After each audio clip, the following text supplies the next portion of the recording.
Welcome back to my YouTube channel. आज हम करेंगे डीके गोयल की बुक का accounting for partnership firm fundamental का क्वेश्चन नंबर 8, जो कि बेस्ड है हमारे profit and loss appropriation fixed and fluctuating capital पर के मेथड पर। आइए बिना देरी के शुरू करते हैं अपना आज का question. Y and Z are the partner with capital of rupees 25,000 and 15,000 respectively on 1st April 2016. Each partner is entitled to 9% per annum interest on his capital. Z is entitled to a salary of 6,000 per annum together with commission of 6% on net profit remaining after deducting interest on capital and salary after charging his commission. The profit for the year ended 31 March 2017 before making any of the above mentioned adjustment amount to rupees 30,008. Prepare the capital account when capital are fixed and when capital are fluctuating. तो question हमें कह रहा है कि question में Y और Z की हमें कैपिटल बता रखी है, जो कि 1 अप्रैल 2016 को दोनों ने लगाई। उसके बाद बता रखा है कि दोनों की कैपिटल पे कितना इंटरेस्ट कैलकुलेट किया जाएगा, 9% कैलकुलेट किया जाएगा। जेड को सैलरी एंड टाइटल की गई है 6,000। और जो अब आगे बताया गया ना क्वेश्चन में, यही चीज इस क्वेश्चन को डिफरेंट बनाती है और क्वेश्चन से। आगे कह रखा है कि हमें जेड की भी कमीशन कैलकुलेट करनी है, जो कि 6% ऑफ द नेट प्रॉफिट पे कैलकुलेट करनी है। बट कब कैलकुलेट करनी है? After deducting interest on capital and salary. क्या करना है हमें? सबसे पहले हमें प्रॉफिट एंड लॉस एप्रोप्रिएशन, जो प्रॉफिट दे रखा है 30,800, इसमें से इंटरेस्ट ऑन कैपिटल और सैलरी माइनस करनी है। उसके बाद जो एक अमाउंट आएगा उस पे हमें जेड की कमीशन कैलकुलेट करनी है, जैसा कि इस क्वेश्चन में यहाँ पे बताया हुआ है। और जो ये कमीशन कैलकुलेट करनी है वो कैसे करनी है? After charging is commission. यहाँ पे आफ्टर चार्जिंग इज कमीशन, ये लाइन बहुत इंपॉर्टेंट है। यहाँ पे मैंने देखा है कि बच्चे अक्सर गलती कर जाते हैं। वो इसको क्या करते हैं, जो भी अमाउंट आता है उसे 6/100 से कैलकुलेट कर देते हैं। बट इस क्वेश्चन में ऐसा नहीं करना है। इस क्वेश्चन में ये जो पॉइंट लिखा हुआ है, ये जो लाइन लिखी हुई है आफ्टर चार्जिंग इज कमीशन, तो आपको 6/106 से कैलकुलेट करनी है कमीशन। आइए बिना देरी के शुरू करते हैं अपना प्रैक्टिकल क्वेश्चन। तो सबसे पहले आपको यहाँ पे लिखना है by profit and loss account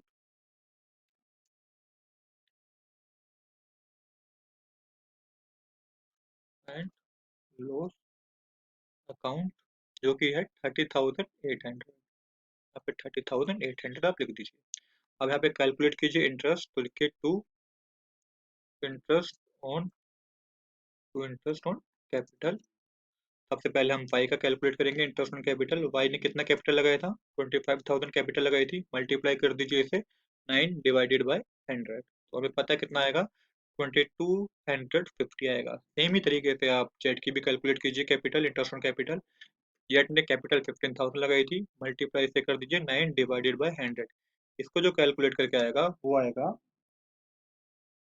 1350 आएगा। इसको कैलकुलेट करके अमाउंट में आप लिख दीजिए इन दोनों को प्लस करके 3600।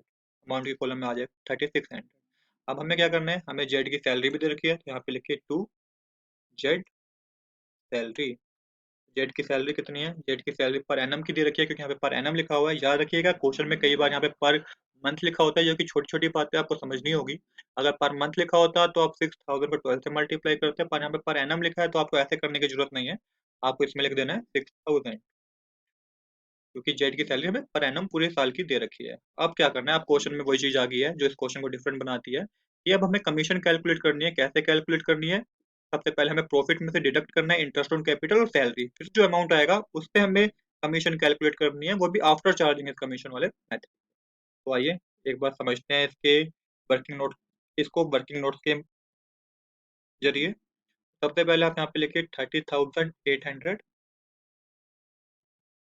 अब इसमें से माइनस कर दीजिए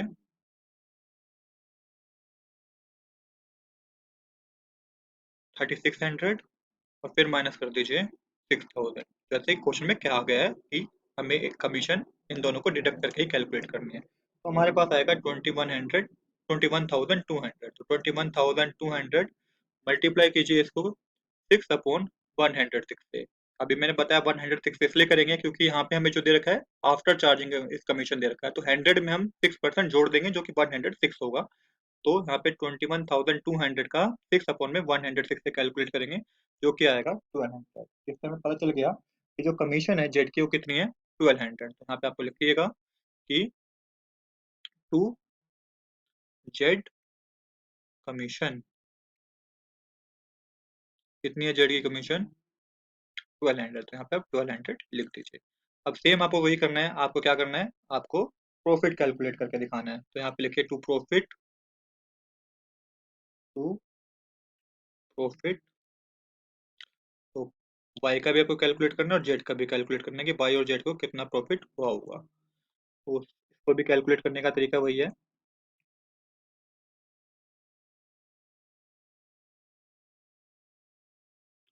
सबसे पहले हमें क्या करना है, 30,800 में से आप ये सब माइनस कर दीजिए। तो 30,800 में से माइनस कर दीजिए 3,600, माइनस 6,000, माइनस 1,200, तो ये आएगा 20,000। मतलब 20,000 प्रॉफिट हुआ है दोनों पार्टनर को। अब कितना वाई को और कितना जेड को, ऐसी कोई रेशियो हमें यहाँ पे दी नहीं हुई है क्वेश्चन में, तो आप इक्वली कैलकुलेट कर दीजिए।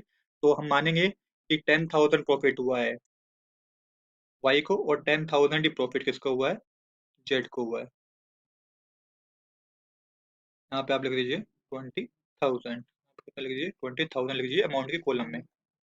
अब लास्ट में आप बैलेंसिंग कर दीजिए। यहाँ पे जो बैलेंसिंग होगी वो होगी 30,800 ही आएगा। तो यहाँ पे आप 30,800 लिख दीजिए,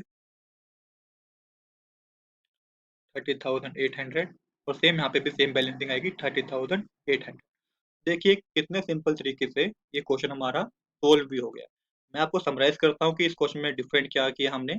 इस क्वेश्चन में ये लाइन समझने की है, together with the commission of 6% of net profit remaining after deducting interest on capital and salary and after charging इस कमीशन।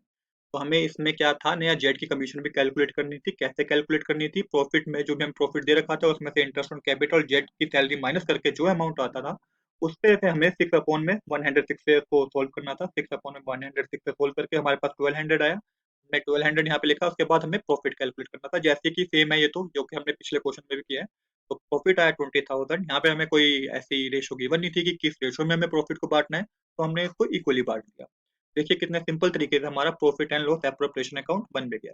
कल के लेक्चर में हम करेंगे, जब कैपिटल फिक्स्ड होगी तो हमें फिक्स के मेथड से करेंगे और कैपिटल को फ्लक्चुएटिंग के मेथड से निकालना सीखेंगे, जो कि मैं पिछले वीडियो में बता चुका हूँ। इस क्वेश्चन में भी हमें सेम ही तरीके से करना है, बट जो डिफरेंस था वो यही था कि profit and loss appropriation account बनाना थोड़ा इसमें टिपिकल था, थोड़ा मुश्किल था। बट जैसा कि आप इस लाइन को समझ जाएंगे तो आपको ये क्वेश्चन कुछ भी मुश्किल नहीं लगेगा। आई होप दोस्तों you like this video. If you like this video please like and subscribe this channel. Thanks for watching.